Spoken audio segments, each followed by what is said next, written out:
so excited. I am very excited. This is great. This is a full house, as it were. And I'm always, the bookseller, so I'm always over there just like paying attention to selling the books. I don't get But you do such a good job at it. That it yeah, was like, well, you obviously. sell books, you can sell me to all these people right now. Yeah. So I've interviewed so many wonderful authors in my shop, but I don't think I've ever done it up on stage before. Oh my God, how are you feeling? I feel really excited Okay, and good. I'm glad you're my friend. I'm glad most of the audience are my friends. So and our customers. If you're not now, you will be by the end of this. She's amazing. So one of the things I sort of get annoyed with interviewers is when they really launch into your resume and want to know every single minute. So we don't have to build from your resume, but I do want to know something about it. So, So you were born. I was born, and now we're here, and nothing else in between. I was born in Los Angeles. I grew up there. I got my first restaurant job there. Well, where do I start? I was born, and then a bunch of stuff happened, and then so I started working in restaurants when I was 19. I was going to college and decided that it wasn't necessarily for me.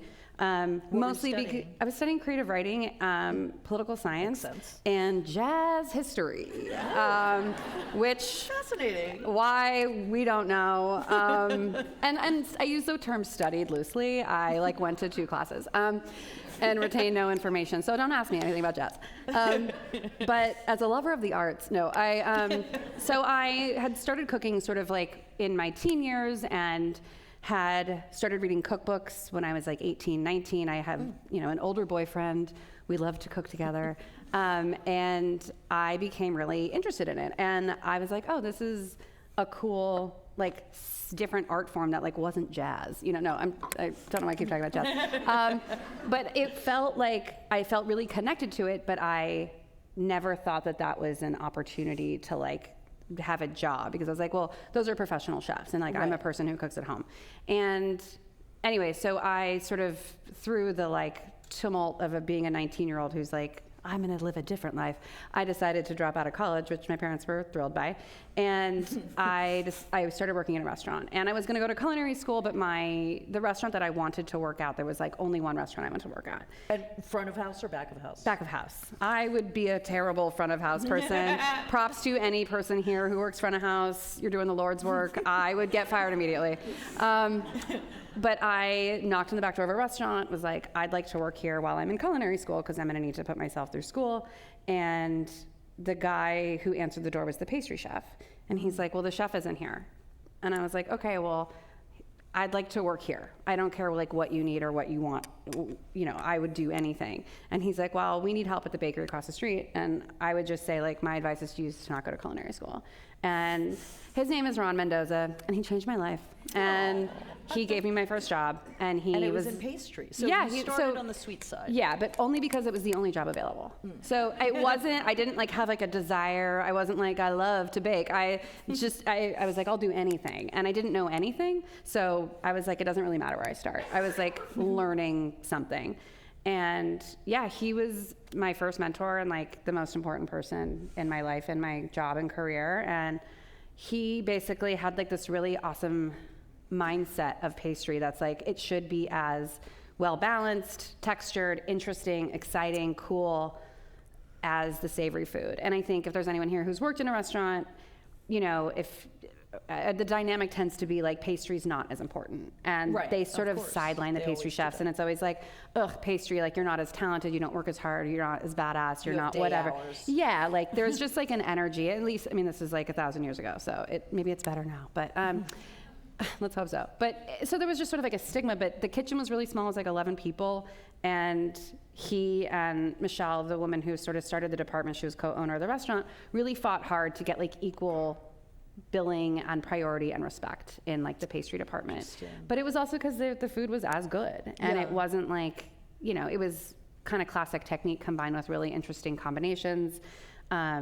Very what if mentality, not this is how you do it. And so he really, I think, fostered my curiosity, and from the very beginning of my career was sort of came from a what if approach, not a this has to be done this way. And So like, what's an example of one of the what ifs? I mean, so it was him and me and this woman, Karen, and we were the people in charge of making desserts for the restaurant. And I'm like, I'm 19, I have no idea what I'm doing, and I'm feeding you. It was like a nice, like fine dining sort of tasting menu style restaurant in LA. And we would have these menu meetings, and it was like, well, what do you want to make? And I'm like, what if a chocolate tart was like this instead of, he's like, well, let's try it. Like, let's figure it out. So he really instilled like this experiment, or like, oh, this won't work because of this. Or if you want it to be liquid at room temperature, we have to do this. Like, he really explained things and took the time to like nurture curiosity, creativity, and was just like ruined me for all other bosses. And then so I was with him for about a year and a half, but like, you know, also like the restaurant was very like, to use like a funny word, like fusion-y, and we were putting like yuzu kosho in our cherries to put with our crepes, and like Indonesian peppercorn ice cream with our whatever, and like and this was like in like 1994 or whatever, just kidding. This was like 2006, I don't know, it was a long time ago. I hope you were all born by then. If not, thanks for being here. And you know, so it was like felt like, you know, ahead of its time, avant-garde. We read cookbooks. There was no Instagram. It was like we did it for ourselves every night. No one ever saw it. There's no documentation. Yeah. Like the best piece of history I have are like all my recipe books from that time. Took no photos because we didn't have phones to take photos with. And like, it's just so weird to have such a formative time of your life and career that now I'm reflecting on, and I have no visual representation. There's no documentation. You can't look it up online, but it really was a special, special time. And then I moved to San Francisco. Let's hear it for San Francisco. No. I had no job, no money, no apartment. I was so broke. I had stayed with my friend on the inner Richmond on his couch. I sent resumes to Daniel Patterson at Qua, was it called? Sorry. Yes. Yeah, for like 100 years, and I never got a response. And I was like, I'd love to work for you, and not one response. And so I found a job on Craigslist. You're lucky. Yeah. Everything, you know, blessings abound. That's right. Found a job on Craigslist at a restaurant called Frazan, which was in the financial districts next to like Cookbooks, next to where actually Quince is now, full circle. Yeah. I worked there for a while. Peter Thiel owned it, which I didn't know who that was at the time, but I don't think he was like Peter Thiel. No, I wouldn't work at a Peter Thiel restaurant now, just to be clear. But like at the time, I'm like, wow, that was the guy I worked for. That's so weird. So random. I mean, he was barely around. But anyway, I worked there. I was the pastry chef. I was 21. They needed somebody to run the pastry department. I was like, I'm 21. Like, I am so unqualified. And they're like, you are qualified because your desserts are good, and we actually need somebody really badly. And it was great. It was like a woman-ran kitchen, bigger, definitely more of a club than a restaurant, but we had fun. And I discovered Fernet and was drunk every night. And it was, imagine. Well, that was the height of the first .com era, or just coming up on it. And I remember, Cypress Club, everyone was doing coke in the bathroom. It was very fun. Yeah, it was before I discovered coke in the bathroom. I was very wholesome, but I had discovered being hungover every day. But when you're 21, you can do anything. So I worked there for about a year and a half and was sort of like, okay, I'm ready to like get back to the feeling that I had when I worked at Sona, which was the restaurant that I worked at in LA, which was like very produce driven, very like special, like we were all artists, you know, and I was like, I miss that feeling. And so I started looking for jobs again on Craigslist, the only place you could find a job. Yes. It's like, sure, Grandma, we'll take you to bed, I feel.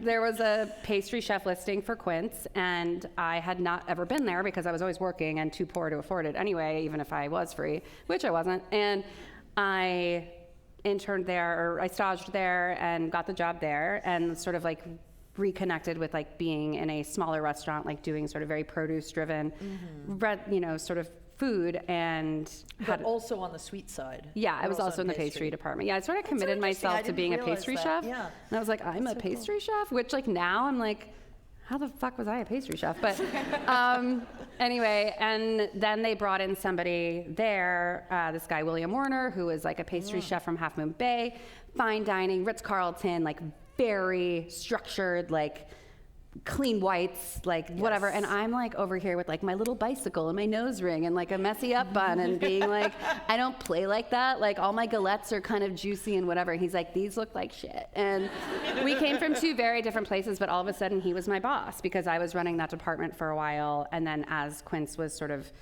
moving to go from Octavia Street to the financial district, they wanted to like scale up and kind of make their restaurant more fine dining and more like structured. And so they brought him in, but we like, it was sort of like the fox and the hound. Is that an apt metaphor? Were they not friends at first? No. Okay, so yes, fox and the hound, very different, very odd couple. Like I'm Liz and he's anyway, but we became very close, and he became like another really excellent mentor. Yes, later I'm going to have you read your section on whipped cream because it's so well written, and he taught you about why it's so important to make it by hand. So later I have anyway, that I on promise tap. you there's nothing else after this that's going to be as important as those two people and those two parts of my career. No, but like they really, so basically my time in California felt very formative because that was also when I decided I don't want to work in a restaurant anymore. And at this point I had been doing it for like 6 or 7 years. We moved and we opened the new Quince downtown, and it was like William and I, like every day working 13 hours. We were going to the farmer's market, we were training, we were this, we were closing service, it was very intense. And I just sort of was like, I don't want to open my own restaurant. I've seen how that goes down. I don't want to work for someone else because I just don't want to work for somebody else. Yes. And again, I was spoiled. Like I had worked with really great people. And so I said, okay, I'm going to move to New York. I moved to New York. Somebody was like, I know this woman who just opened a bakery called Milk Bar, and but like wait, she works. Before that, I just want to back up and say, William, for anybody who doesn't know, which many people probably don't, William Werner then went on to open Craftsman and Wolves, which is like a very well-known bakery here. Yes. So I know how to do all that too, but like I choose not to. No. But. I was his most disorganized pupil, let's put it that way. But it was like, I don't want to do this anymore. And, at this point, it was like, okay, so I'm going to move to New York. I'll move there for 3 months because William and I were actually going to open a bakery together. We were like, okay, let's just like break out of here. Let's like open our own bakery and tiny cannoli and laminated doughs for all. And like, and I was like, yeah. And then, so I moved to New York. I got a job at Milk Bar, which had just opened, Momofuku Milk Bar. And again, it was like a small sort of like intense environment, bakery, but it wasn't a restaurant. So I was like, okay, this is different. This is cool.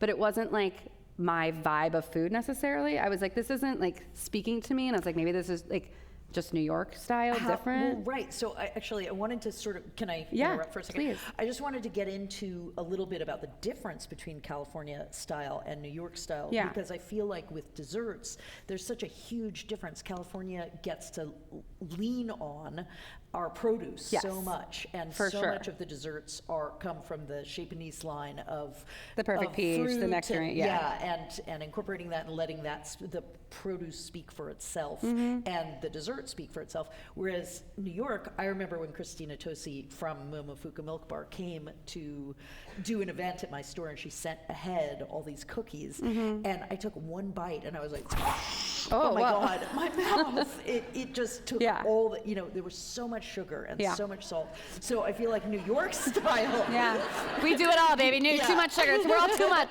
Yeah. New York style is almost like Southern. I mean, it's just. How dare you? It is not. How dare you? I'm sorry. But they also don't speak for all of New York. But yeah, no, but so that's different. a huge and thing. Actually, I find in your book, you do a nice job of balancing the two in there, but it must have been quite a change. I'm a woman for of you two to get coasts. there. Yeah. So what was it like to get there and find that the desserts that were wasn't so for me. Yeah, and I quickly realized that. Well, it was just like, I also don't want to work at a bakery. Like but I moved to New York to work outside of food, whatever, but that was all I knew how to do. I was like, I have to pay rent. I don't have a fallback plan. I didn't have any savings. I didn't have any help from anyone. I needed to work, so I got a job at a bakery. I was like, I felt very like old-timey, like I am a blacksmith and I have a trade that I can anywhere take it. I was like, I can bake, like I can do pastry, and that was a trade that I had, and so I was able to get that job. Anyway, was there for a year and a half, met somebody who was friends of somebody and somebody and somebody, who introduced me to the food editor at Bon Appetit at the time. They had just like relaunched their magazine, and they were looking for recipe testers. So I got a job there. I was freelance for a year. They wouldn't hire me, but they hired me for 4 days a week. I would show up 5 days a week. And I was like working another job at a restaurant called Pies and Thighs. again, to just like make money. I was like, I was overdrafting every week. It was great. I was living on the edge. I didn't have a care in the world. But it really was like, oh, but I'm doing the things that I want to do. And I quickly realized I wasn't going to move back to San Francisco. I'm sorry. I called William and I said, I'm going to stay here because I really fell in love with it. I felt so embraced by the city, the people, the energy. And that was 13 years ago. So wow. I never left. And anyway, long story long, you're like, I hate it when people give their resume. And I'm like, and then in 2016, anyway, got a job at Bon Appetit, started recipe testing. That's where I sort of learned how to write a recipe, how to test a recipe, how to be edited, how to edit, how to whatever. And I was like, I'd really love to start writing for the magazine if you'll let me. And it took about 1.5 to 2 years before they let me do anything, but they did. And they're like, okay, like you can do this sort of. But I was like, my writing was so bad. I was like, move over, blah, blah, blah. There's a new stone fruit in town. Like I was like writing like what I thought a magazine person should write like. Bon Appetit does have like a very particular style like that can be sort of, enveloping. Yeah, I mean, and all magazines do, and I think the most valuable part about working at like any print media is that like what you want to say in 200 words, you say in 60 words, and it really teaches you to be like, well, what's important here, and like, so I learned a lot of how to do that there, and like, again, test recipes and do that, and sort of just realized that I couldn't move beyond like, I like climbed the ranks as far as I could, which was like senior food editor, and I was like, I want to do more, and I didn't really know what that was. I don't know. I was like, I wanted more. I wanted to have like more control. I wanted more, you'd spend all your time writing these recipes and then they're photographed however they want and they edit you how they want. And then you're part of Bon Appetit. Sometimes people don't even know they're your recipes and you're like, I'm kind of getting lost like in the brand. And I felt like if I'd stayed there, I was gonna be like either like the girl from Bon Appetit or Alison from Bon Appetit forever. And I kind of just wanted to be myself. And so I left, which was really, really tough. And I cried every day afterwards and was like, I've just ruined my life. I've ruined my career. No one's going to care about me. But I still felt like it was the right choice. Yeah. And I worked at BuzzFeed.com for like a few months. And I was like, well, that's not for me. I knew that very quick. I knew that on the first day. My first day on the job was on my birthday. And I was like, it's the worst birthday ever. And it's like when you're on a bad date and you're like, nope, this is never going to work. But imagine like instead of never going out with them, you date them for 8 months. So that's what happened. And but like luckily during that 8-month period that I was there, I got contacted by my first editor, Doris Cooper, who was formerly Clarkson Potter. And she was like, I noticed that all my favorite recipes from Bon Appetit have your name on them. She's like, would you ever do a book? And I was like, oh, I'm not ready to do a book. Like I'm too young or I'm not experienced enough or I haven't like lived long enough. Like I sort of thought that was so far away from me. She's like, well, it takes 2 years to make a book. So will you be ready in 2 years? And I was like, I guess, yeah. So got an agent, figured it out, tried to sell. She's like, what kind of book do you want to do? And I was like, I really want to just do a book of recipes. She's like, well, what's the hook? What's the angle? And I was like, me. I'm like, I don't know. But this was like, 2015 and the books du jour all sort of had like a bent, like it's like about pasta or about salads or about sheet trays or tools or time constraints or weekdays. And I was like, what if it didn't have any of that? And I could just be like, here's a really good book of recipes that people are gonna have a good time cooking, they're gonna get to have dinner, and that's it. And like sexy pitch, right? I'm like, we eat dinner. It was like crickets. And she's like, okay. She's like, I feel like if anyone can do it, it might be you. Even though no one knew who I was, like she had no reason to really believe in me as much as she did, I guess. But she did, and we did it. And it was part of a 2-book deal. So then Dining In came out in 2017. It did well.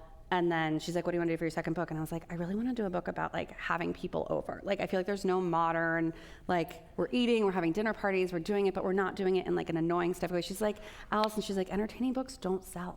She's like, no. And I was like, if anyone can do it, I can do it. But like, I really had to fight for that. And then we did Nothing Fancy, and then that did well. And anyway. So, okay, why? And now we're here. Why were those first 2 savory when so much of your background was in pastry and sweets? Because when I was at Bon Appetit, I I barely did that many pastry recipes. I think part of the reason I got the job was because of pastry, which I've written about before in other books, because I was sort of one of the only people on the team who had baking experience. So if a dessert story came about, or there was like a biscuit recipe that was giving somebody trouble, I was there to kind of act as the in-house person who could answer those questions and like figure that part out. So I felt like I think that's the reason I got the job, was because I had a background in pastry that I had that edge. Right. And then eventually was like, I can also do savory, but like I didn't know that I could do that. Right. I That's just what I mean. was Like, what was your turning But it was point just of more going, interesting to me. It was always more interesting to me. Because? I like salt more than sugar. Like but even when I worked in restaurants, I felt like I tried to pay really close attention to the other cooks that were either at Quince or at Sona that were like how to cut fish for crudo, like how to make pasta dough, how to like what they're doing when they're butchering a lamb, like how to like deal with stinging nettles. That's San Francisco, right? No, you love nettles here. But we don't have ramps, so we don't have a choice. Oh, yes, you do. San Francisco's like ramp capital of the world. But I just gravitated more towards that. But I don't know, it just spoke to me more. I never bake at home. I've never been that person. It wasn't ever my passion. It was something that I sort of fell into and then realized that I could be good at, because me, along with a lot of people that I worked with, it's like none of us were that into desserts. But if we could eat something and be like, fuck, that is so good, we felt like other people would really enjoy it too. Like our standards were so high because we didn't like it that much to start, if that makes sense. Yes, it almost seems like your mentors especially were very into like, how can we make this almost savory? I mean, how can we, there was plenty of salt. We like had buckets of Maldon. We were drinking it. It was like, But then New York has a real sweet tooth. So you keep saying that. We have produce there too. We like eat food. Like, have you been in New York? We do a good job. For a few months a year, New York has great produce. I just feel like it's got a sweeter tooth, so it. Maybe, but again, I wouldn't know because I never gravitated towards that anyway. Right, but I don't know. Well, I mean, one of my favorite things about all of your recipes, sweet and savory, is your attention to balance. That's such can you talk a little bit about that and just I feel like a dessert or a savory thing like needs to like hit every time on its own, like no matter what else you're eating it with or drinking it with or like how it's gonna go. Like I think that also when I cook a lot, and I during this book especially was baking a lot, and I felt like I hold each recipe to the same standard, which is like, do I want to keep eating that? And if it's one note, you're like, oh, I really need this to be served with this, or this would be good if you did that. Like, I think everything should kind of stand on their own. And like to say what you were saying about like the produce and all that stuff, like anyone who's baking with amazing ingredients is going to have a really good time with this book. And even if you're baking, and anyone baking with not great ingredients, which I often do, you're gonna have a great time with this book. But I hope that that's the case with all my recipes. Where like, it's nice if you have these like beautiful tender pieces of broccolini from the farmer's market, but if you have like thick, coarse, big heads of broccoli from the bodega, it should still work, right? And so I test everything with like the lowest quality of almost anything. And I mean, it's not because I like prefer to live that way. I'm not trying to prove anything, but I just want to make sure that like if you don't have access to the best of the best, be it financially, seasonally, whatever, that you're still going to make something and be like, wow, that tastes so good. Well, one of the reasons that I love using your cookbooks, and I have to admit, I own a cookbook store. I've used so many cookbooks, but now I don't know. I don't use cookbooks that much anymore because I know so many recipes and I riff a lot. You always have ideas for combinations of ingredients or flavors that would not have occurred to me on my own. So I love them for that kind of inspiration.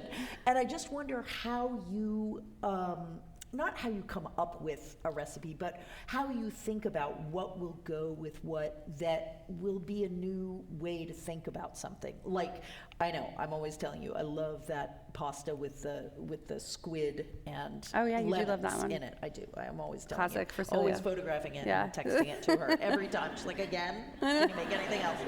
But, I wouldn't have thought to cut up a lemon and actually put it into the pan with the pasta and the squid, and also the thing about drying out the squid enough while you're cooking it so that all the liquid disappears and then it gets really crispy. So, you know, what goes into your process of thinking about, you know, I want to make a twist on this, or I want to make it mine? Yeah, I think most of it's a kind of a boring answer, but like honestly, a lot of it is intuitive and like based on like what I want to eat and what sounds delicious and like the desired effect. And each recipe kind of comes into existence in a very different way. Like, have I had something where I was like, I had this and it sounded good, but when I had it, it was bad. Can I make a better version? Or I'm just like, these words sound delightful together. Like dilly bean stew came about because I was like, dilly bean, that's fun. And like made a stew with it. Like I didn't know what that was. And me in my apartment, imagine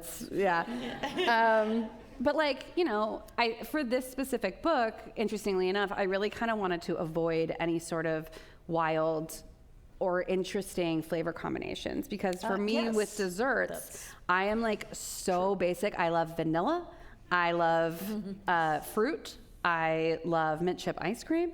I have like very specific things that I enjoy that I think are great. Like my hell is going to like an interesting flavored ice cream shop. I'm like, I don't want it. I don't want any of this. And I'm like, I'm glad you can make ice cream out of this, but do you want a whole cone of it? I don't think you do. And anyone who says they do is lying to themselves. But like, I think that for me, I knew that I wasn't gonna make like a baking 101 book. I'm not the best baker in the world. I'm not the best cookbook writer who writes baking books. I'm probably not the best baker in this room. But like, I do think that I can make things that taste delicious, but I think that that should be your first stop. So I think that if you are an adventurous baker, if you are accustomed to baking and you're like, wow, I really love this galette or this pound cake or this whatever, and I know that like if I swirl some tahini in at the end, or I can like put some matcha in something, or I can do a whatever, like this one over here made the carrot cake and was like, I'm gonna add some ginger and orange zest. I'm like, go off, Celia, that's amazing. But for me, instead of having a carrot cake with those things, I really just wanted to give you like a badass carrot cake recipe that is gonna work for anybody, that's gonna be like your basic gold standard.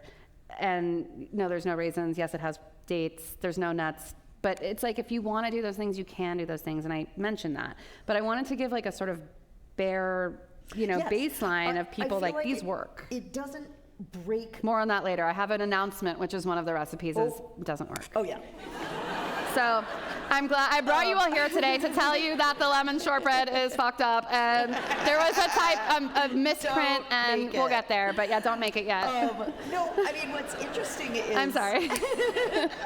What's interesting is this doesn't break a ton of new ground, and yet every page I turn to is something that I want to make. I can't wait to make, you know, which is one of the things that sells me in a cookbook. Is if every page I'm turning to, it's like, oh, I can't wait. Oh my God, that sounds so. Yeah, so great. I think for me with this book, I did want to.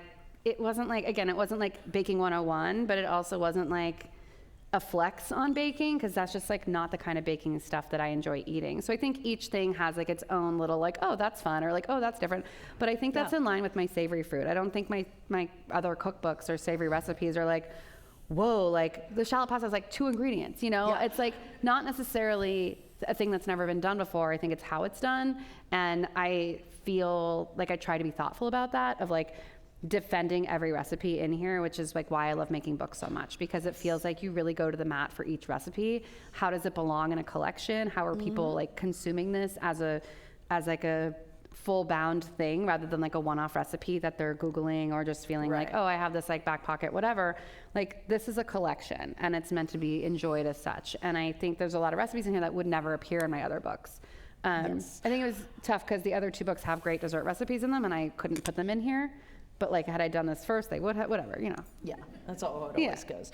My wife, Paula, who's here in the audience, always says that that when you take a recipe off the internet, it's sort of like downloading one song from an album. And which can be great, but you don't get the entire album. And when you buy a book like this, you get somebody's flavor profile, you get to understand the whole album of what they have to offer. And it's really great if if I just want a pecan pie recipe, I might look that up online. But if I want to be inspired, I love looking in a cookbook, especially ones like yours, novels that always inspire me. Okay, so I think this is a good time to ask you to read the whipped cream Oh, you really recipe. want me to read it? Yes. The whipped cream. Really? Yeah. Do we have that time? Do you have it? Yeah. Okay. It's Oh, God. the intro about it is so good. Okay. About why to whip your own cream. I just feel like it says Okay. so much. I'll too, do whatever about your you say. voice. Okay. Yeah. Frankly. Yeah. Just Okay. it's your voice and your writing is so wonderful. Where is it? I'm sorry, I forgot to. No, it's fine. Oh, you want me to read the head note? This one? No, that whole thing. You on want? the Oh, left. I'm not reading that whole thing. Okay. We don't have the time. Just Okay. read I'm some gonna of read it. one paragraph, okay. and then you can all go home and read it. Okay. I'll read 2 paragraphs. One and I mean, it's okay, so I'll read the whole good. thing. No, I'm just kidding. I'm not gonna read the whole thing. It is. It's so good. Who could choose? Okay, someone once told me I only like to do things if they are hard. And while there's some truth to that, I should say that I only like to do hard things if that's the best way to do them. Many things that are harder than another way also happen to be better than another way. So be it. Whipping cream by hand is one of those things. Blah, blah, blah. William Warner, he taught me, da, da, da. It's like a thing. He was very horrified. I'm like drunk historying this right now. I needed to, he was like, you can't whip cream in a mixer, basically, TLDR. And I was like, why? And he was like, because, you know, the heat from the machine could affect the end result, and like it kind of curdles towards the top and the bottom isn't whipped enough. And I was like, okay, I get that. But if somebody had just told me, no, we only do it by hand, I'd be like, fuck you. And I would have done it. And, sorry, I'm cursing. There is a baby in the audience. I am sorry. Sorry to this baby. Okay, aside from the end result being what I would describe as higher quality, there's a meditative element to whipping cream by hand. And like many things in life, it's also about the quest for control and intimacy. Wow, what? Yeah. I was really going through something when I wrote this. I find that getting closer to the ingredient keeps you more in touch with the end product. I'd rather lie down in the street than let anything that plugs in touch my pie dough. Wow. I love it. I love it because it's so. Thank you. See, really love it. It is so funny reading something that you wrote like a year and a half ago. I mean, I stand by it all. I would lie down in the street, but it's so different to like put anything in a book. See the shortbread recipe that's messed up, but like you can't go back and fix it, and you can't go back and edit it, and it's like a time capsule. And I think that's part of why I hope to always write books, because they really speak to like a time where you are as a person, as a cook, as a whatever your book is about, and I don't know, I love it. Well, speaking of that, I guess, it's a good time to say you had an interruption between the first 2 books and this book that was a big internet controversy, and it must have really changed your career trajectory and also you as a person. Yeah. Can you talk about what you were like before and feeling your own voice, and then after, when you wrote this, how you were different? I think that there's not that much of like a clear before and after, to be totally honest. I think that like anybody that goes through anything intense, and I think it's like we all went through a pandemic, and it's like I went through a personal and a global pandemic. But like, I think everything kind of shifts and changes, but also it was now 3 years ago. And so like 3 years from anybody's life, I feel like we're all a little different, and 3 years from now we'll be a little different. Like that's sort of the human condition, is to hopefully like evolve and learn and change and be somewhat different, and like, but also try to hopefully stay true to like who you are, or find out what that is and hold on to it through the, tumult of life. But yeah, I mean, I think that for me, for this book, the biggest thing that changed is that when I left the New York Times and I started my newsletter, I was sort of like, well, now I write for, I don't know who I'm writing for. And I was sort of like, well, I'm writing for myself. And it was the first time in my career that I really prioritized writing and felt like more deeply connected to that. And I feel like that's reflected in this book. You would have heard it if she had read the whipped cream. Yeah, I mean, sorry. The way it's written. But it reignited like my interest in writing, my love of writing, of teaching, of like feeling more like I'm really doing this for me. And the first 2 books felt like I was like fighting to be like noticed or stand out in like a sea of other people or coworkers or this, that, and the other, and was just like, constantly introducing myself to somebody, and for better or for worse, I was like, well, I don't have to introduce myself anymore. And it felt like a bit more comfortable and a bit more like I no longer have anything to prove. And I no longer have like this desire to be like everybody's favorite cookbook author, everybody's like write the perfect cookbook or be like the best at it, because I know that that is just an impossible goal. Like it just doesn't exist anymore, and it doesn't for me at least. And so I felt a lot more connected to that, and it really tied in for me, like weirdly, to the theme of desserts, which I wasn't honestly that pumped on doing. And I did this book because my previous editor of the first two was like, really wanted it to be the second book, and I was like, it can't be the second book because then no one really knows who I am. And I felt like really strongly about that and fought really hard to make sure that the first two were like setting a really solid foundation of here's who I am as a cook, as a writer, as like a person who is doing whatever it is that I do. And the third one, I was like, okay, but the third one, and I was just like, oh, I can't believe I have to write this dessert book, like in the pandemic. And I was like, I can't get it up for anything. Like I was so honestly depressed and like uninspired, and like so many of us, like it was tough to find inspiration or excitement or joy anywhere. And as we sort of slowly started to emerging, like writing, even though at the time I started the newsletter, we were still very much in the pandemic, I realized that that was the thing that was getting me through. And so I was like, if I can double down on the writing and like make this exactly what I want in terms of like being like, it's less about the recipes and more telling you like why whipping cream by hand is great, or like there's a whole page on like a double crust pie, but there's not a single recipe for it. It's just like talking about it and like why you should make it and why it's always going to break your heart and why they never look like the photos. And like, that's just like something I wanted to use this space to talk about, and was able to. So it was like, to me, the biggest difference was sort of reprioritizing that, and also prioritizing like I don't know, like writing for myself and like doing this not that the other two I wasn't doing for myself, but I just thought it was going to go a lot differently than it did, and now I feel a lot more relaxed of like nothing's going to go how you think it's going to go. And ultimately though, like everything does have like a sort of best case scenario, and like this couldn't have happened without this, and this couldn't have happened without that, and just being like great. And I sort of learned that just from like my general career trajectory, and which my parents now have settled into, knowing that every time I do something that freaks them out, like move to a new city without any money or a job, or like, you know, have like a disastrous like public humiliation, they're like, she's gonna be okay and she's gonna figure it out. And I keep figuring it out, and like it doesn't make it easy or fun or good, but like you're like, well, I don't know. My friend, who I think is here, was at the airport with me yesterday from New York, and he's like, wow, you're a lot more relaxed at the airport than I thought you'd be. Which, like, thank you, but also, I was like, yeah, well, I've missed a lot of flights, and things get fucked up, and what are you gonna do? You know, so I think that is sort of like a good connective tissue to just being like, things are not always, you know, they're not, and so. Well, it's interesting because I find your writing very empathetic.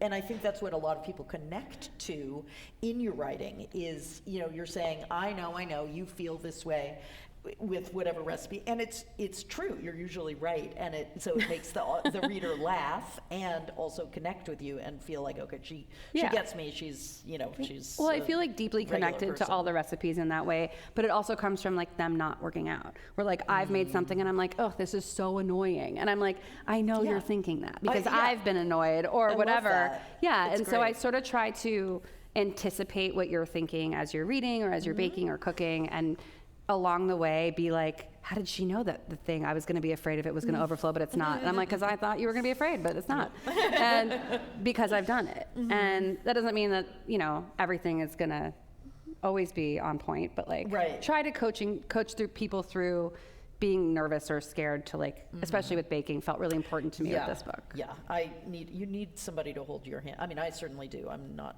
Well, you do great. Now she found out that half her oven is at a different temperature than her other half of the oven through trial and error. And so now if she were to write a recipe, she'd be like, make sure that both sides are the right temperature. So that was really sad. The carrot cake, I sent her a photo of it cut in half, and like half of it was totally sunken down, and it was really sad. Did you still eat it? Raw. Well, oh, of course. Yeah.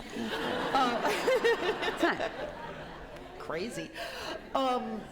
So we only have a few minutes before we're going to open it up to questions, but I also wanted to get into the style of this book a bit, because I am just enjoying so much the styling and the fact that you committed to a season. It's so summery in this, and it feels like, you know, you don't care if it's a snowy cabin, this is not for you. This is really just Oh, sure it is. But it's so delicious the way that it's so summery, it's sexy, it's sweaty, it's hot, you know. We were sweaty. You can just feel in fact, you have a bee in the front that I love. I know, isn't that fun? Yes. We did not pay that bee to be in the book. That bee just happened to come in there. Spoon. And then Alison's on the back in the rowboat. So what made you decide that summer was what you wanted to focus on? Well, I didn't really. I think it's funny that you say that because that wasn't like a specific choice. But I feel like all my books try to be like bright and vibrant and like feel like happy and like we are in the sun or living our lives. But also fruit is in season in the summer more than anything, especially on the East Coast. I know here it's all the time. Please don't remind me. But so we sort of had like windows of opportunity to shoot with like the best types of produce that we're going to make this book photograph the way that we wanted.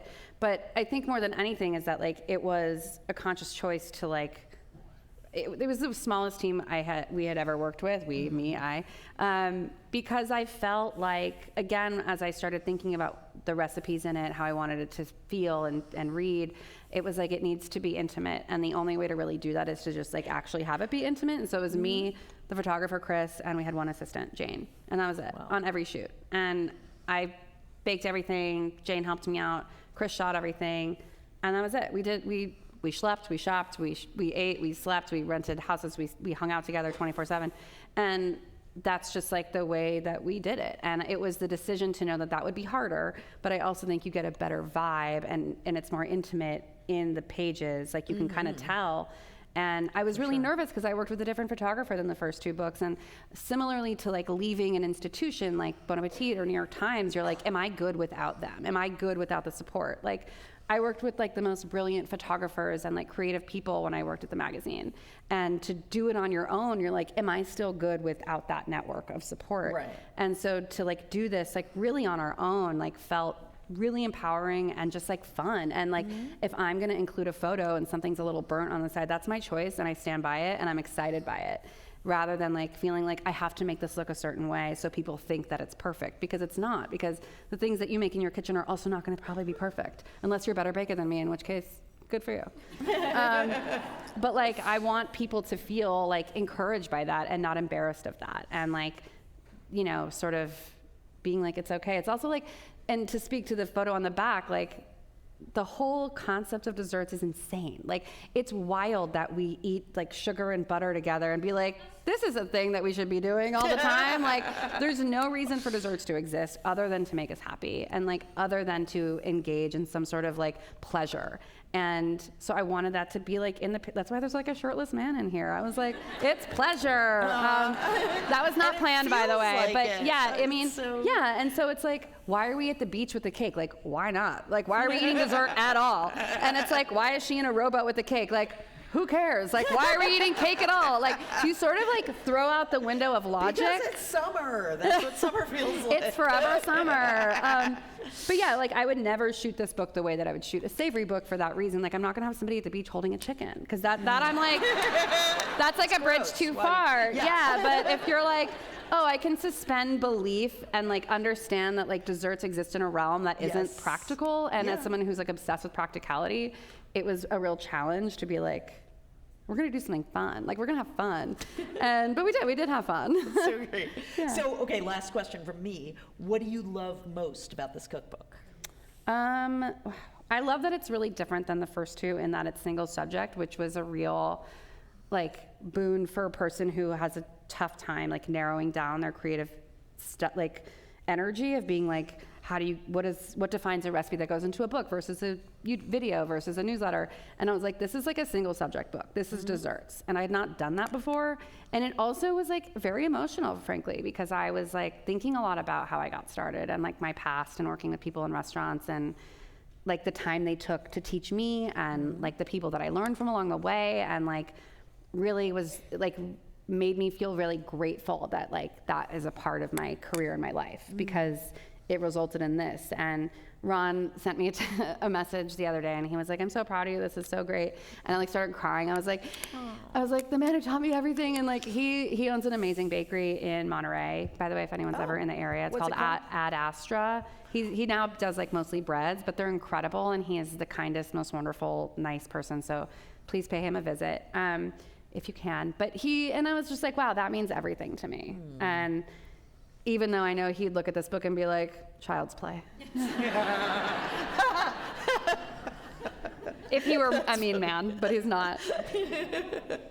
Fabulous. Yeah. I love it. Thank you. Me too. Well, let's open it up to the audience. I think there are some microphones hanging around. Yeah? There are some microphones hanging around. Oh, We're hot going mic. to alternate sides. So if you raise your hand and we call on you, we might ask you to come to the aisle, starting right here. You can come to the aisle. I can't see anyone.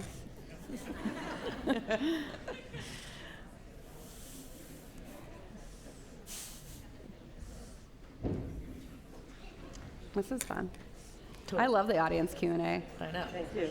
Look at all these people. Okay, It's so fun. so my question is, as somebody who does a lot of cooking, and I used to do a lot of baking when my children were younger, I find that cooking is just much more, like a savory cooking is much more natural. It's easier to come together with ingredients. I find that baking is much more precise, and it's harder to riff on things like that. I wanted to know if you've ever felt that way, and what you've done to overcome it so that you could riff on dessert recipes. Yeah, I mean, I feel that way today. I feel that way every day of my life. I much prefer cooking to baking still. But I think that having the initial, like again, like the foundational education of baking and pastry, where everything really was sort of by the book, but with mentors and teachers who were like, encouraged me to like make things not too sweet and like add black peppercorn to things and like enough salt. And like from the baseline of my education, I felt like knowing how to do things the hard way, the precise way, the exact way, and then breaking free of that, you can kind of take what you want and leave what you don't. And I feel like I do that a lot with my baking, where like but I'm also a lazy baker. Like I don't want to do hard things either. I find them annoying. I don't like measuring. I don't like, if the margin of error is so small that something's going to be a complete disaster if I'm not on point all the time, like nothing would ever be good, because like I try to make sure that things are flexible enough and easy enough that like if you are feeling a little like, oh, I don't really have quite a pound of fruit, or like, it's a little shy of it, whatever, that you're still going to have success. So I think it's just taking the same approach as cooking and applying it to baking, which can happen. And again, that's why I'm always like, sort of almost preemptively being like, I'm not the best baker, and this isn't like the be all end all. It's just like, these are all going to work and they're all going to be great, except for the lemon shortbread, which please do not make. And, but yeah, I think it's like taking the sensibility and applying it to here the best way you can, knowing that you are also going to have to like use a scale or measuring cup, which is annoying. Okay, so about the lemon shortbread, I feel like you left us hanging here. Inquiring minds want to know, like, will there be an errata? What's the fix? Like, tell us. You'll Send never us a know. lifeline, You'll please. never know. No, well, I think the book is already, it's like in a third printing already. It's like too many books are out there in the world. I'll never be able to speak to all of you individually, but I actually have to wait until next Sunday when I'm at my sister's house to retest it. But something happened along like the copy editing way, and like I won't bore you with the details of how cookbooks get made, but there's so many different phases and it passes through so many different hands. There's a lot of room for error, and something happened at some point past this testing stage where numbers are just wrong. The numbers are wrong. So if you make it, you're gonna get something that, to quote somebody on the internet, tastes like a Starburst, or has like the texture of a Starburst, which isn't bad, but isn't right, and like, your kitchen's not gonna catch on fire, like nothing's gonna happen. And I'm not like recalling the shortbread, but like the recipe it doesn't work. So I woke up in a cold sweat, devastated, and I'm like, there's nothing I can do for like all of the books that are already in print, but I'm gonna issue a correction on my newsletter and on social media. Wow, I'm 1,000 years old. On the internet, and it will live in all the places. I think one of the good things about having open lines of communication via a newsletter or Instagram is people ask me a lot of questions, and I try to answer as many as possible, but So hopefully if people have a total disaster and they reach out, I can tell them, but just make a note of it in your book and keep your eyes peeled for newsletter correction. It's just the flour and the butter are wrong, which is fine because that's like 85% of the ingredients, but it's like just the flour and the butter, it's fine. But yeah. Next one on your left. Yeah. I own all your cookbooks, and you are the reason I fell in love with cooking. Oh, thank you. Question is, if next week you unexpectedly have 10 people over for dinner, what are you making? Unexpectedly. Yes. Okay, am I in New York? Yeah, I am. Like, I won't be in New York next week, but if I was, this happens a lot, and I often try to do like a thing like a pozole or like a big hunk of meat or like a one sort of big thing that you can then serve a lot of tiny things with, if that makes sense. So like a pork shoulder, and you can go like a Korean route or like a taco route, like tiny bowls of little things, because you're shocking and eyeing. You're tiny bowls, oh, abundance. But when in reality, you're like, I just made a pork shoulder or whatever. Also, I like to say there's a wide fuck-up range. Oh, Like, yeah. You can't mess when that you- one up. When you do the really slow cooking thing, Oh, like yeah. pozole, I made Yeah. that for Ottolenghi when he came over. And yes, I was like, Oh wow, somebody wide- cooked for Ottolenghi. Yes. Okay, flex, I was like, Celia. there's a This wide is my book range. talk, but okay. Oh, no, I'm just kidding. Make something they have no reference for. Usually Southwestern food, the Brits, they don't know Oh yeah, that's good anything about actually. that. Yeah, like who are you cooking for? But I think like big main centerpiece thing, like nothing fussy, obviously. Tiny bowls of like, here's like a bowl of labneh, some pickled onions, set out some olives, being like, I made all this, even if you only made one thing. 10 people's a lot. That's for the young. I don't do that anymore. Pozole is perfect. Yeah. I could ask you 1,000 questions about cooking and having people over, but as someone who deeply, deeply enjoys dinner parties, the thing I'm most fascinated about is like, what's the biggest mistake that has happened that you thought was going to ruin a night? Last night I had 9 people over. There was a plumbing incident. I was downstairs with my friend's husband until like 1 a.m. in the morning dealing with a plumber. Oh, God. It was not great. The first time I got really excited and have people over, I spilled the entire dessert on the dining room floor and went outside to DuBose Park and cried for an hour Yeah, while don't people cry. came out and consoled me, which was not great. So, I mean, the thing that endears me to you and your writing and your cooking more than delicious everything is sort of this embracement of imperfection in the way you write, in the way you encourage people to experiment and try things, and also just like have people over. So I'd love to know like what went really wrong at a dinner party at some point.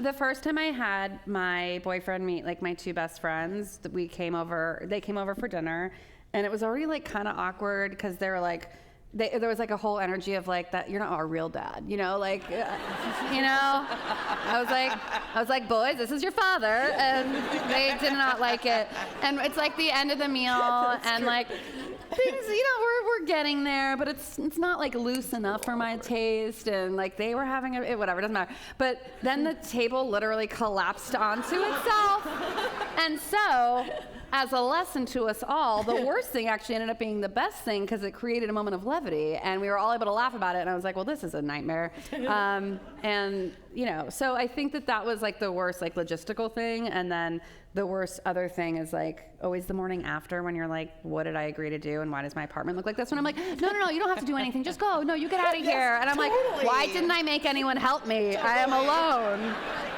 So true. But and I know this is a shitty answer, but frankly, I've never had anything get so catastrophic because you always work it out. I don't know.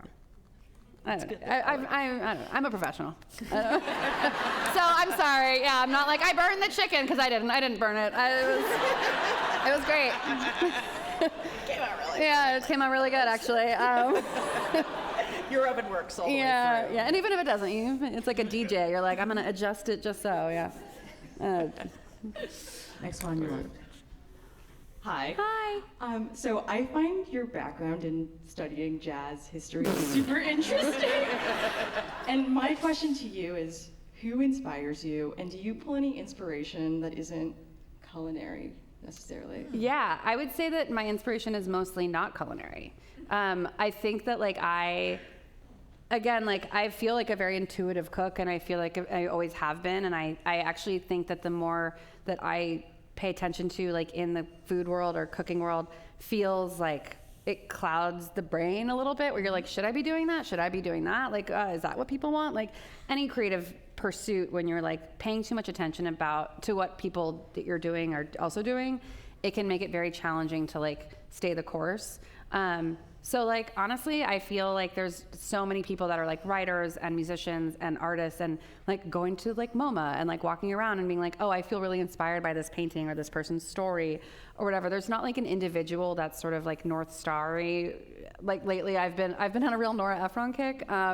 She is like my like right now North Star, but also because and her sister Delia Ephron, if you're not hip to her. But just like the way, like how frank they are. I've been like reading a lot of books from like the 70s, a lot of cookbooks from the 70s, which I think are interesting. Like anything created in a pre-internet world, I find inspiring because I feel like the source of the reason they're creating tends to be a bit more, not to be more authentic, that it can't occur now, but they're creating things sort of more or less in a vacuum. And it's really nice to see how people are cooking, how they're writing, how they're making things in a world where like they're like 5 people could see this. Like there's not the expectation that they're going to be successful or famous or 1 million people are going to see it. They're not trying for that because it couldn't exist then. So I think like there's a purity to art and reading and writing and that were made pre-internet. Again, I'm 1 million years old. I'm sorry. That's how I feel. That's good. Cool. I'm hosting a ham party birthday party. Hell yeah. We love You're invited. it. Thank you. It's next month. Do you have a dessert rec that should pair How with many ham? people? 20. 20 people. Ham party.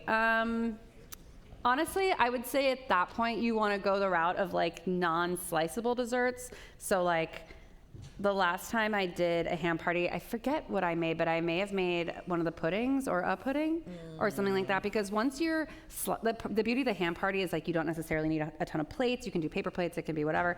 But like, I don't want to be slicing stuff and like putting them on the thing and all that. I want like a big ass bowl of pudding and set out some spoons and be like, help yourself. So that's sort of the route that I would go. Or like one of the frozen things, I did like the frozen coffee afterwards because you can just like put it in a little cup and it's like a nice little frozen treat. Because if things go well at the ham party, people are gonna be full of ham and like have no room for dessert. So keep it light, is what I would say. Next one on your left. Hi, Alison. Hi. Great to meet you. You too. Big fan. Hi.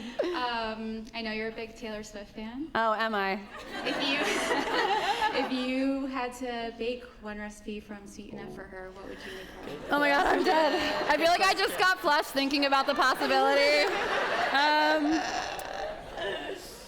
Oh God, what would I bake for her? That's a great question. I would bake her a galette, probably, because in the galette. fantasy, she's at my house, and I don't have to like bring her anything. She's like, oh, I'm so tired from this tour, and I'm like, girl, I feel you, and we are talking about life and love, and like, and I make her like, I find some really beautiful fruit from the market where like the guy has like, I have, only a pound of these perfect plums left, and I'm like, I got you. And so I buy them and then I bake them into the crust, and it's so flaky. She's like, how is this crust so flaky? I'm like, that's what I bake for her.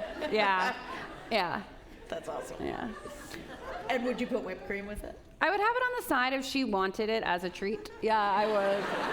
Yeah. I like, also full disclosure, I don't know why I'm using my time here to say this because it's insane, but I didn't really become a fan until Folklore, and then I really got into her, and now I'm like all in. I'm so deep in, but what got me in was watching Miss Americana, her documentary, and her career trajectory and her personality and how important work is to her. I was like, it's important to me too. Like, I watched it at like a very fragile time in my life and was like, I was just like, oh, I feel like, deeply connected to her, unlike I'm sure anyone else. Like if we met in real life, we'd be friends. Like, yeah, no, I know, we're all her best friend. But no, I find her like to be a very interesting like businesswoman and like person that's making things on her own terms, and I think that's also why I like her so much. And Folklore a perfect album, so. Okay, so I love home movies. They always lift my mood, and they make Tuesdays much more exciting than they could ever be. Thank you. But I feel like maybe this is kind of a branding and styling question, but Yeah. the way they're filmed and edited just always crack me up. And I was wondering if that was a really deliberate choice or if that just came together organically with the team that you have. But yeah, I love them. And Yeah, thank they you. always make me laugh. I will tell the team. They would be very happy to hear that. Yeah, I think that so I was doing videos for the New York Times and then I wasn't, and was sort of like, okay, well, I still want to do this. I still really enjoy making videos. I still, whatever. But again, like I said before, when you work for a brand or something, they edit it to suit their needs and their audience and what they think a food video should be, or a article or a photo shoot or whatever. Like they're tailoring it to their specifications. So it's like, okay, well, if I'm doing this for me, what does this look like and how does this feel? And the people that I worked with, so Dan and David of Home Movies fame, we were like, cool, like we're gonna do, it's the same thing. They're shot the exact same way. So like the Home Movies shoots and like the New York Times videos, the exact same shoots. I'm cooking, I'm talking, I'm doing the thing, I'm messing up, I'm saying this, I'm saying that. And so the reason that makes them really special and different, the cameras are different. I'm saying I'm the same. Like what comes out of my mouth is the same, the food is the same. The difference is in like the cameras Dan decides to use and our DPs decide to use, and then our editors that we choose. And I think that the directive from him and David and I was just like, I need these to be funny. Like I need them to allow them to be funny. We keep in the mistakes, we edit as appropriate. Like the goal is to like always have them be functional. So like learning is really important to me. I want them to be educational, but they should also be entertainment. Like one should never outweigh the other. They shouldn't be so informational they're boring. They shouldn't be so wacky that you're like, this is just like a variety show, which sometimes they feel like. But we watch them 1,000 times. We like really try to be like, okay, this is, when we work with new editors, sometimes we're like, oh, this is really dry. And it really shows the power of editing. So one of our best editors, I think, her name is Grace. She's so funny. She's the also author of Ham Party. And like, I remember when Ham Party came out and they sent me a cut and they're like, Gracie did a really sort of unhinged thing. She like made a song for Ham Party. And I was like, what? And she put it, and I was like, well, we cannot live without the song. But she really cares about the videos. She's really funny. And so I think surrounding yourself with funny people, funny editors, funny directors, like we all get it. And we're like, let's make this funny.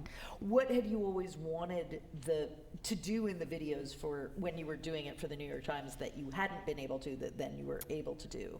It wasn't necessarily anything that I wanted to do. It's just how I wanted them to. But I think they also did a great job, honestly. I think that the people that worked there did a great job. And it was my first time doing it like on my own necessarily, even though I was with the Times. But I was still figuring out how I wanted to be and like what my persona was But like in that. Oh yeah. Oh, for sure. No, there was never any like be more this, be less that. I just go and then they like edit around me. So sometimes it's edited more, Okay, we have time for 2 more questions. Before we get to them, I wanted to let y'all know that we have a little surprise for you. Join us immediately afterwards in the atrium. We have prepared some cookies from Sweet Enough for you to try. Like 1,000. Thanks Like to 1,000. Lisa Kirby, are you here, Lisa? Lisa! Oh, Lisa, thank you, Lisa. Lisa did the baking for us. She's an amazing home cook, amazing baker. Thank you, Lisa. Hi, so my question's about multitasking while entertaining. So I had some people over recently and I was trying to finish the food when they arrived and they came in the door and I like forgot to say, hi, do you want a drink? And I just kind of stood there. Do you have any advice for how to not do that? Yeah, my advice is delegate because I do the same thing. And I think that it's very challenging to like, part of hosting is taking care of people. And like, that's why we do it. That's why we want to do it. And the irony being is sometimes you're so deep in like whatever it is you're focused on food-wise that you forget to like actually connect with the individuals that have come over to your home. So I'm always like, whoever the first person is, and I'm like, you're making sure everybody has a drink, you're in charge of the music, like you're gonna da-da-da-da, and I'm gonna finish up in the kitchen. And it's like a diversion tactic. It does work, yeah.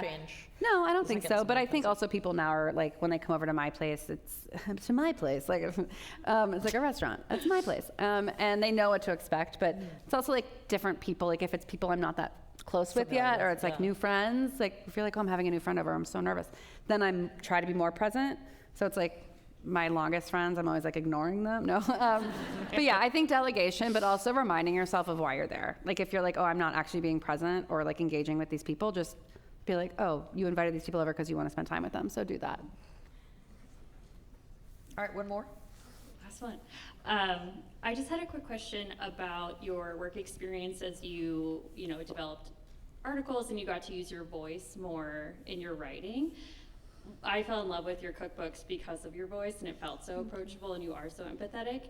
But I was curious if you ever got feedback to like tone that down, or you just said in the New York Times they like edit around you, but I feel like it's such an asset. And have you ever had to confront that, or have you ever gotten feedback around that, and how did you navigate that, knowing that it's an asset for I've you? basically been asked to tone it down my whole life, so I'm very familiar with the concept. But I think that, like, with the New York Times, like, I was edited to like a different version of myself. But the most interesting thing about when I started writing the newsletter, how much response I got that was like, I didn't know you could write, or I didn't know you wrote like this, or I didn't know you could write at all. And I'm like, I've been writing 700 words every other week in the paper of record, and like either no one saw it, or they weren't reading it, or they couldn't recognize or connect with it in the same way because it was for a different audience and edited to be a different voice person, whatever. And I think that that's like, again, when you're like, it's like, we want you for you, but we're gonna like make you something else. It's like Ali in A Star Is Born. It's like, but it's like,